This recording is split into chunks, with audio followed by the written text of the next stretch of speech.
America ആക്രമണം കടുപ്പിച്ചതോടെ Hormuz കടലിടുക്ക് വീണ്ടും അടച്ചിറാൻ. US ഇടപെടൽ അവസാനിപ്പിക്കുന്നതുവരെ കടലിടുക്ക് അടച്ചിടുമെന്നാണ് ഇറാൻ അറിയിച്ചിരിക്കുന്നത്. ഹോർമൂസ് അടച്ചതിന് പിന്നാലെ ഇറാനിൽ US ആക്രമണം ശക്തമാക്കിയിട്ടുണ്ട്. ഇറാനിൽ US നടത്തുന്ന മൂന്നാം ഘട്ട ആക്രമണമാണിത്. യുദ്ധം ആരംഭിച്ചതിന് ശേഷമുള്ള ഏറ്റവും തീവ്രമായ ബോംബാക്രമണമാണ് US നടത്തുന്നതെന്ന് ന്യൂയോർക്ക് ടൈംസ് റിപ്പോർട്ട് ചെയ്യുന്നു. ഇറാനിൽ എവിടെയാണ് ആക്രമണം നടത്തിയതെന്ന കാര്യം US സൈന്യം വ്യക്തമാക്കിയിട്ടില്ല. ഇറാന്റെ തെക്കൻ തീരത്തെ പ്രധാന നഗരങ്ങളായ അസലുയെ, ഡെയർ, ബുഷഹർ, ബന്ദർ അബ്ബാസ്, സിറിക് എന്നിവിടങ്ങളിൽ സ്ഫോടനങ്ങൾ കേട്ടത് ഇറാൻ സ്റ്റേറ്റ് ബ്രോഡ്കാസ്റ്റ് റിപ്പോർട്ട് ചെയ്തു. അനുവാദമില്ലാത്ത വഴിയിൽ കൂടി ഹോർമൂസ് കടക്കാൻ ശ്രമിച്ച കപ്പലിനെ IRGC ആക്രമിച്ചിരുന്നു. ഇതിന് പിന്നാലെയാണ് ഹോർമൂസ് കടലിടുക്ക് അടച്ചതായി പ്രഖ്യാപിച്ചത്. തിരിച്ചടിച്ചാൽ കടുത്ത ആഘാതമുണ്ടാകുമെന്ന് ഇറാൻ US-ന് മുന്നറിയിപ്പ് നൽകി. പശ്ചിമേഷ്യയിൽ സംഘർഷം തുടരുന്ന സാഹചര്യത്തിൽ ഗൾഫ് രാജ്യങ്ങളിലും ഇറാൻ വ്യോമാക്രമണം ശക്തമാക്കിയിരിക്കുകയാണ്. ഞായറാഴ്ച പുലർച്ചെ UAE, കുവൈറ്റ്, ഖത്തർ, ബഹ്റൈൻ എന്നീ രാജ്യങ്ങളെ ലക്ഷ്യമിട്ടായിരുന്നു ഇറാന്റെ മിസൈൽ ആക്രമണം. UAE-യിൽ പ്രാദേശിക സമയം പുലർച്ചെ 6 മണിയോടെയാണ് ആക്രമണം ഉണ്ടായത്. ആക്രമണത്തിൽ കുവൈറ്റിലെ പേട്രിയറ്റ് വ്യോമ പ്രതിരോധ സംവിധാനം, വെടിമരുന്നുശാല,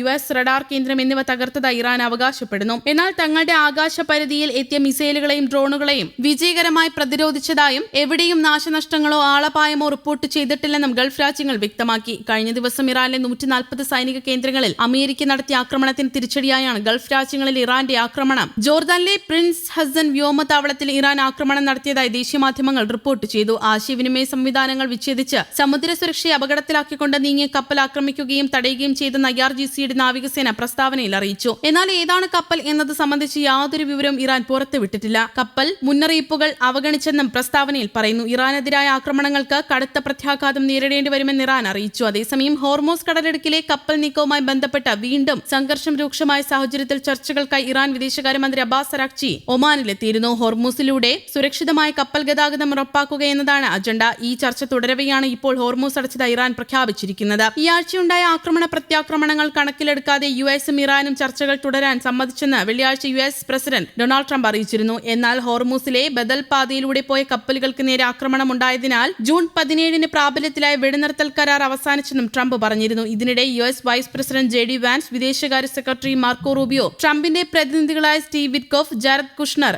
എന്നിവർ ഒമാനിൽ അരാഗ്ചിയുടെ സംഘവുമായുള്ള ചർച്ചകൾക്ക് നേതൃത്വം നൽകുമെന്ന് CBS ന്യൂസ് റിപ്പോർട്ട് ചെയ്തു. എന്നാൽ അക്കാര്യത്തിൽ സ്ഥിരീകരണമില്ല. ഇറാന്റെ എണ്ണ വിൽപ്പനയ്ക്ക് മേലുള്ള ഉപരോധ ഇളവ് റദ്ദാക്കിയത് ഉൾപ്പെടെയുള്ള US-ന്റെ കരാർ ലംഘന നടപടികൾ പിൻവലിക്കുന്നതുവരെ ഇറാൻ ചർച്ചയ്ക്കില്ലെന്ന് ഇറാന്റെ ഫാസ് വാർത്താ ഏജൻസി റിപ്പോർട്ട് ചെയ്തു. സമാധാന സാധ്യത തേടി ഖത്തറിന്റെ പ്രതിനിധി സംഘം വെള്ളിയാഴ്ച ഇറാനിലെത്തിയിരുന്നു. സംഘർഷത്തെ തുടർന്ന് അവതാളത്തിലായ വെടിനിർത്തൽ ചർച്ചകൾ പുനരാരംഭിക്കണമെന്നാവശ്യപ്പെട്ട് പാകിസ്ഥാൻ പ്രധാനമന്ത്രി Shahbaz Sharif Iran president Masoud പെസഷ്കിയാനുമായി Qatar Emir Sheikh Tamim bin Hamad al താനിയുമായും ചർച്ച നടത്തി. അതേസമയം ഇറാൻ അമേരിക്ക സമാധാന ധാരണ അട്ടിമറിക്കാൻ അന്താരാഷ്ട്ര ശ്രമം നടക്കുന്നുവെന്ന ആരോപണവുമായി ഇറാൻ രംഗത്തെത്തിയിരുന്നു. ഹോർമൂസിൽ കപ്പലുകളെ ആക്രമിച്ചത് ധാരണ പൊളിക്കാൻ ലക്ഷ്യമിട്ട തീവ്ര വിഭാഗക്കാരാണെന്ന് ഇറാൻ സമ്മതിച്ചതായി US മാധ്യമങ്ങളും റിപ്പോർട്ട് ചെയ്യുന്നു. ഇറാനുമേൽ അമേരിക്ക കൂടുതൽ ഉപരോധങ്ങൾ ഏർപ്പെടുത്തി. വിഷയത്തിൽ ചർച്ചകൾക്കുള്ള ശ്രമങ്ങളും സജീവമാണ്. അയത്തുള്ള അലി ഖമനായിയുടെ വിലാപയാത്ര നടക്കുമ്പോൾ പ്രകോപനമൊന്നുമില്ലാതെ ഹോർമൂസിൽ കപ്പലുകൾ ആക്രമിച്ച മധ്യസ്ഥ രാഷ്ട്രങ്ങളെ വരെ പിണക്കിയതാരാണെന്നതാണ് ചോദ്യം. ധാരണ പൊളിക്കാൻ ലക്ഷ്യമിട്ട ഇറാനുള്ളിലെ തന്നെ ഗ്രൂപ്പുകളാണെന്ന് ഇറാൻ സമ്മതിച്ചതായി അമേരിക്കൻ വൃത്തങ്ങളെ ഉദ്ധരിച്ച് റിപ്പോർട്ടുകൾ പുറത്തുവരുന്നു. ധാരണകൾ പാലിക്കുന്നതിൽ ഇറാന്റെ വിശ്വസ്യത സമീപ രാഷ്ട്രങ്ങൾ പോലും സംശയിക്കുന്ന നിലയിലായി. പാക് പ്രധാനമന്ത്രിയുമായി സംസാരിച്ച ഇറാൻ പ്രസിഡന്റ്